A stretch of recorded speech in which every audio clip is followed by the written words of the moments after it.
Good afternoon. It is Friday, December 16th. It is another WillowVision here at Willowbook. You notice I'm back in my main office, as you can tell by my children's paintings behind me. Uh, it's good to be back in my office. It's nice to be able to get out and get some training and have some different things happen, but sometimes it's nice to be able to be in my chair and see where things are happening here as well. Um, Obviously, we had a change in the weather this week. We got some white stuff on the ground and some ice to go with it, and some slick conditions. My big point this week, I want to talk about traffic. I want to talk about safety. I want to make sure we're doing things to help keep people safe and to get people in and out of here as easy as possible.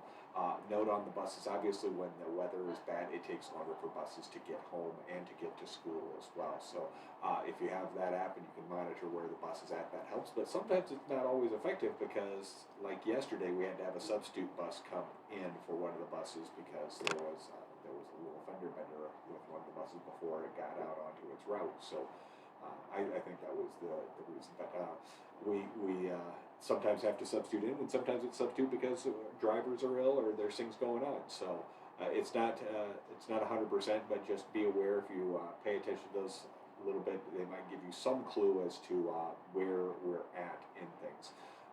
You can expect when the roads are icy that it'll take kids longer to get home. That's for sure. They are not marked late if they're on a bus and they get here and the bus is running behind. We just check on who's on the bus and we get them plugged in as present and then we move on with our day. It's not your fault that the buses were running behind, so we don't punish them. Here in the parking lot, a couple of things. One, make sure we're paying really close attention. It's easy for people to slip and fall in the parking lot. We don't want somebody on the ground and somebody coming through fast and something happen along those lines.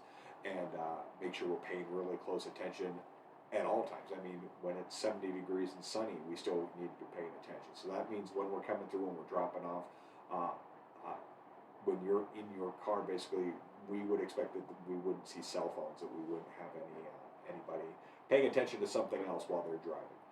Two, have your kids ready to go. They've got their bags with snow pants and snow boots and everything. Let's have them ready to go as you're pulling up instead of getting them ready when they get here. Sometimes I'll see a parent that is trying to help their kid gather all their stuff in the car after they pulled in and they're pulling out of it. That slows everybody down. Your kids should be ready to go, so all they have to do is unbuckle, hop out of the car, and in they come. The more you're ready before you hit the lot, the easier it is for you to get it out, the easier it is for all the people behind you to get in and out, and we can keep traffic flowing.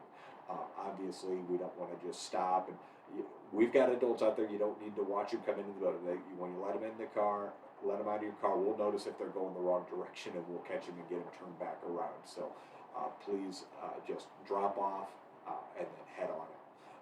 You can try changing your times a little bit, but it's not suggestible to come here too much early, especially when we're in the below zero temperatures, because we don't have people set to manage all the students.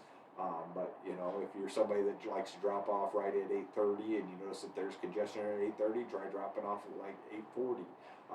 The traffic changes greatly after those first 5 minutes, both at the and at the end of the day. As you can hear, Lily is talking, so I'm going to pause you just a second. Okay, I'm back. If Lily's taking a nap and somebody walks in, she barks. She gets surprised. If you knock on the door, she also barks. She likes to let us know that somebody is there. So we get a lot of announcements at my house during the day, especially during Amazon delivery season, etc. But I apologize there. I'm back. We were talking about keeping that traffic. At the end of the day, one of the hints I've told people is just wait a couple of minutes before coming in to pick up.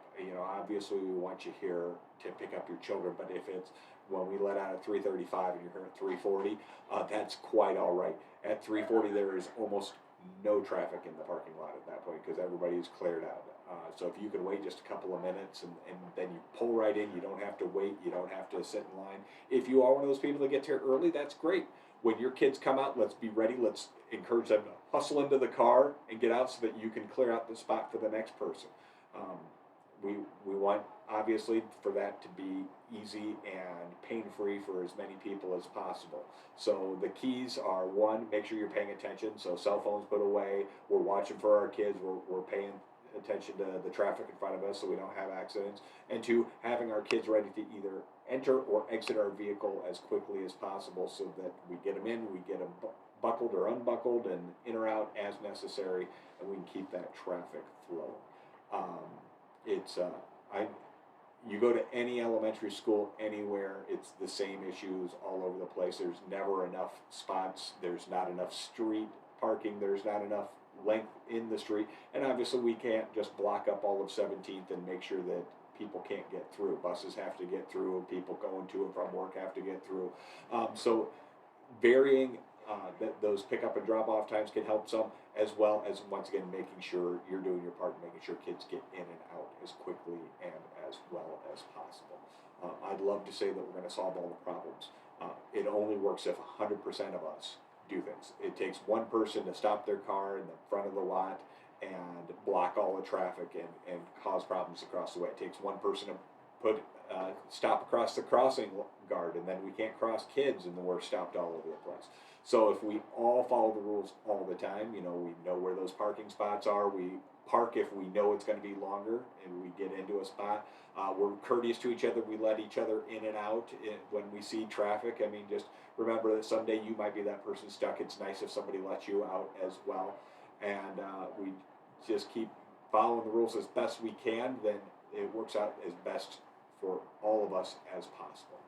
That's it for this week. I put the notes in about PTO meetings and things coming up into the email, but I just want to make sure I touch base on that because it is a point that all schools deal with, and we want to keep getting better and better at it. And with the weather change, there's also change in the traffic. So thank you, everybody. Have a great weekend.